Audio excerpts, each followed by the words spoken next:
It was supposed to be a fun, laid-back evening with friends to check out a local band. I had heard about them for months, but something about the venue felt off. It wasn't the kind of place you'd go for a big show, but more of a hole-in-the-wall dive bar where the lights were always too dim and the air smelled like stale beer and sweat. It was the kind of place that felt like it had secrets, you know?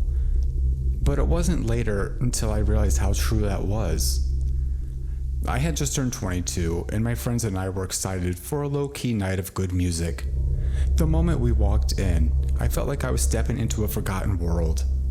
The venue was packed with people, mostly locals, huddled together in the dark corners of the room. The band was still setting up on stage, and the energy was buzzing, until we had to pass through the security checkpoint at the door. This was a smaller venue, so they checked IDs to make sure everyone was of drinking age, and there was a guy manning the entrance. His name was Greg. He was in his mid-40s, a bit scuffy, with a worn-out black t-shirt that had the venue's logo on it. He had looked like he had seen his fair share of late-night parties. I showed him my ID, and he took it with a long, deliberate stare, like he was studying it.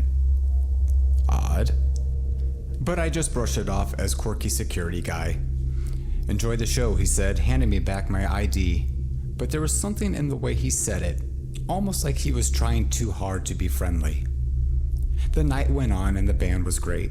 The crowd was energetic, the music loud, and the atmosphere was perfect, until I noticed something strange. As I was walking to the bar to grab a drink, I spotted Greg standing near the edge of the room, watching me. I caught his eyes for a split second, and he quickly looked away, almost like he had been caught doing something he shouldn't have. I shook it off thinking it was nothing, but as the night wore on, I noticed Greg's gaze linger on me more and more. It wasn't just a casual glance, either. His eyes followed me around the room, and when I caught him staring again, he didn't even try to look away. It felt invasive. I tried to ignore it, but when my friends and I were getting ready to leave, something even stranger happened. My phone buzzed in my pocket as we were walking out the door. I pulled it out and saw a Facebook notification. It was a friend request from Greg, the security guard. How did he even find me on Facebook? I immediately thought it was some kind of mistake, maybe a coincidence. But the more I thought about it, the more I realized it didn't make sense. We had only exchanged a brief interaction earlier that night. There was no way he could have known my full name or enough details to find me online. But sure enough, there it was. His profile picture was him standing in front of the venue, the same logo on his t-shirt in the background. That's when the uneasy feeling in my stomach started to grow. I accepted his request, curious, but a little unsettled. Almost immediately, he started messaging me. At first, it was casual, asking if I had a good time at the show, complimenting the band, and making small talk. But the tone of the messages quickly shifted. His questions became oddly personal. He asked where I worked, where I lived, and what I'd like to do in my free time. I tried to steer of the conversation away, but it didn't work. The more I didn't respond, the more persistent he became. That was when I knew something was wrong. I started looking through his Facebook profile for any clues about who this guy really was. That's when I discovered something chilling. He had shared multiple posts over the past few weeks about the venue, and more specifically about me. There were photos of the night of the show, pictures of the crowd, blurry shots of the band, and one of me. He had taken a picture of me from across the room. My heart dropped when I saw it, and I immediately blocked him. A few days later, I got another message, this time from a different Facebook account. It was Greg again. Only this time, it was a picture of him standing in front of my apartment building. "I just wanted to see if you were home," the message read. I felt a surge of panic. How did he find my place? How had he figured out where I lived? I was terrified. And then it had finally dawned on me. The long, drawn-out stare when he was checking my ID, and that he was memorizing everything off of it. I contacted the venue, told them everything, and insisted they do something about it. They assured me they'd look into it, but part of me knew they probably just let it go. I don't know if Greg was ever caught or if he truly stopped watching me. So if you ever go to a small venue, watch out. You never know who's watching you or who might be keeping track of your every move long after the show ends. And if you get a Facebook friend request from a security guard, don't accept it. You might just regret it.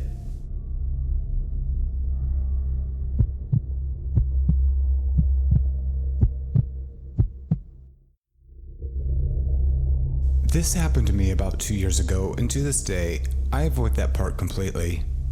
I live in a quiet suburb outside of Portland. Not much goes on here.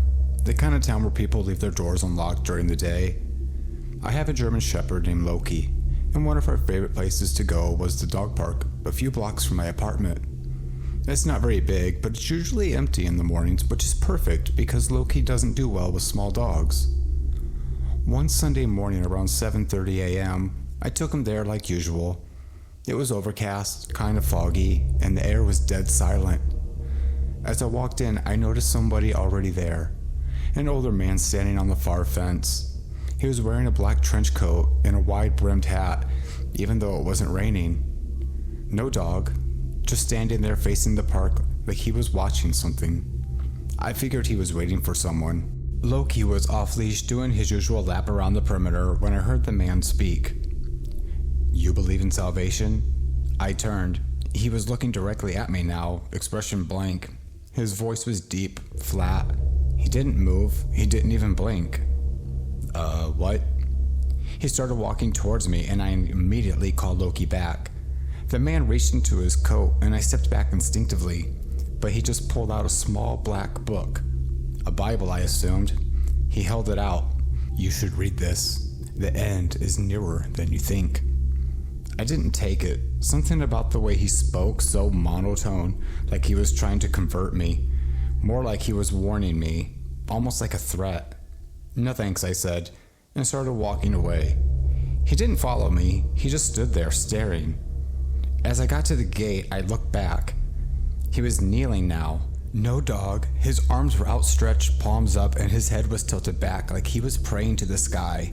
I grabbed Loki and left quickly. The next day, I came back in the evening. Figured it was just a weird encounter, nothing more. But when I got there, he was back. The same coat, the same hat, standing in the same spot. This time, there was a dog with him, a huge black Doberman that just sat perfectly next to him, also staring straight ahead. Didn't move, didn't bark, like it was trained to be a statue. I didn't even get out of the car, I just sat there and watched.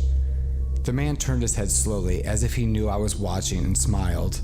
Not a friendly smile. It was wrong, like it didn't fit his face. That night, I had a nightmare I was in the dog park alone. It was dark, fog everywhere. I saw the man standing in the middle with his arms outstretched again, except this time, there were other figures around him, all kneeling, whispering something I couldn't understand. In the dream, Loki growled, then bolted toward them and disappeared into the fog. I woke up in a cold sweat, heart pounding. That was the last time I went to that park. I told a few of my friends about it, and one of them actually went there to check it out. He said he saw the guy too, and when he tried to talk to him, the man just smiled and said, "We're gathering. You should bring your dog next time." No one has seen him in a few months now, but the weird thing is, people in the neighborhood have started reporting missing pets. Flyers on every corner. Dogs that slipped leashes and never came back. One woman swears she saw a group of people in the park late at night, standing in a circle, chanting. I don't know what that guy was trying to do, but I know it wasn't about religion. Whatever it wasn't human.